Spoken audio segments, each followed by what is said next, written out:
what you're watching right now is the liftoff from the Albuquerque International Balloon Fiesta from 2011.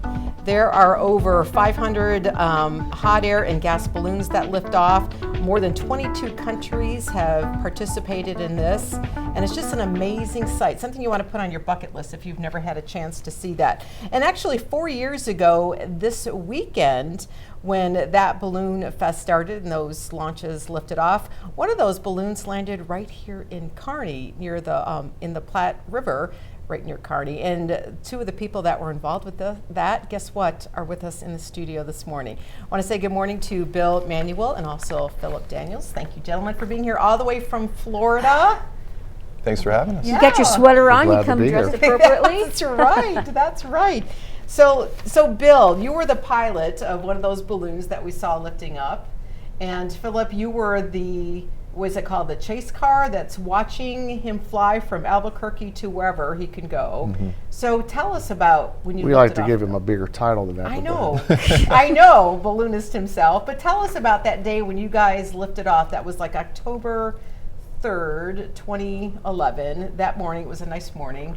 And then you guys, you and your other co-pilot were heading off, and what happens? Actually, it was a helium balloon. It's a gas balloon race. It's our national championship, and there's only one race held a year in the gas balloon division. Mm-hmm. We always start at night, which is a beautiful thing if you're watching it, because the balloons lift off into the dead of night, and we do that because the winds are calmer.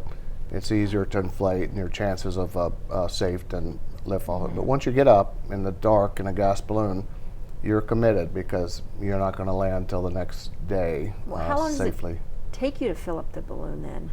It took all afternoon. Really? On into the evening, hours and hours, yes. So. And you know, watching this, and this is from the Albuquerque Fiesta, which again starts Saturday in New Mexico, right? Now these are hot air balloons, and I participated in the Fiesta, which starts tomorrow, for 10 days, probably 10 or 11 times. Those we can inflate in 30 minutes. It's not that big of a deal. I will say about your bucket list thing, I used to be sponsored by Kodak. That back was when they had film, and it is the most photographed sporting event in the world. Wow. Really? Wow. Well, it's beautiful. It is beautiful. And Phillip, when they lifted off 4 years ago, how are you tracking them? How do you know? I mean, you can see them when they first lift off, but then what happens when they get out of sight? What are you doing? Once they get out of sight, we had some sophisticated equipment on our van. We were able to track the weather. We were able to predict and determine which way we thought they were going. And it was our job to kind of get out ahead of them and then keep an eye on what was happening with them, either through radio or just checking. But we also had a transmitter that goes to a satellite, and they can see exactly where we are at any given time. And they know where we are better than we know where we are. How do you steer? You don't.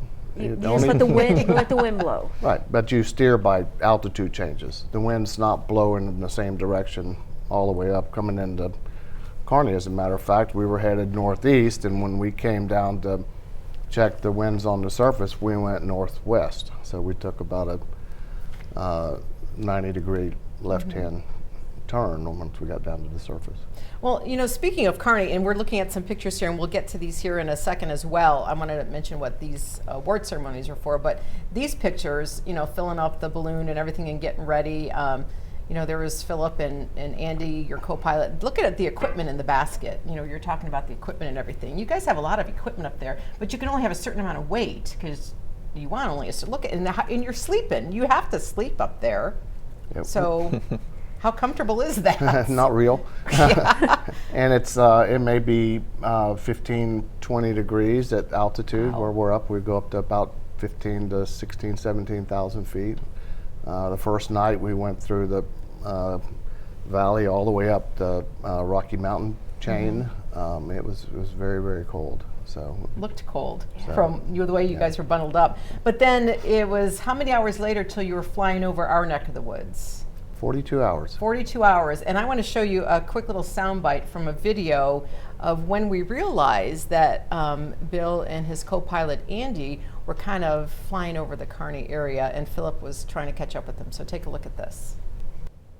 A hot air balloon just hit a tree. And it's, oh my gosh, is that a hole?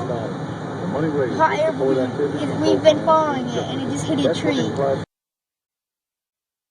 The voice of our youngest, Jeremiah, 4 years ago, and they saw your balloon. My husband and Jeremiah saw your balloon. Phillip, you were following the balloon, trying to get to it. So tell us what happened when, I mean, Jeremiah and James saw it firsthand. What happened, Bill?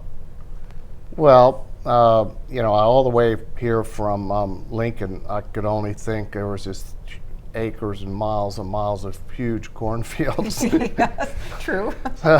So I can only wonder why we were landing in downtown Kearney in the middle of a river on an island, but Exactly. in the woods. But we did, and it turned out okay. But it's you know, your husband and son were the first responders and were very helpful, and everything turned out well. In a minute, you'll see, I think, probably a picture of the balloon up in the trees.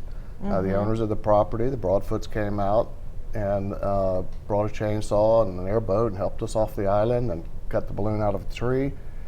And there wasn't a scratch on anybody. Nobody was hurt. Amazing. And you know, and in that business, that's a good landing. That was a good Honestly. landing. So how long did it take between the time you went down and you you got to him? Oh, he was. Go ahead. Maybe 15 minutes. So not 10, long. 15 minutes. Yeah, we were in the area. It was hard navigating the roads to find out how to get to him exactly. Did you see him coming down? We did. You did. You were that close. So We flew over him on that road that parallels the river on the south side. They're going down, and we flew, and we were like, I was motioning to them other side. Well, I don't know why I had to do that. I think they could have figured that much out. I hadn't had much sleep. Exactly. Well, and you know, the thing is, this is a race that you were in, and that landing actually put you in third place out of how many racers that were in I that day? think there were maybe 9. Yep. But actually, when we landed, we were 230 something miles ahead of the next 2 balloons. Right. And I think that's one of the reasons we landed. However, 2 of them ended up staying up, and not just one, but into the next night after that. long Almost 4 trip. days. Yeah. And finally beat us, but it was enough for me to qualify for the next race, which was my goal. So Absolutely. And we're going to talk about that next race with Bill and Phillip when we come back, so stay with us, friends.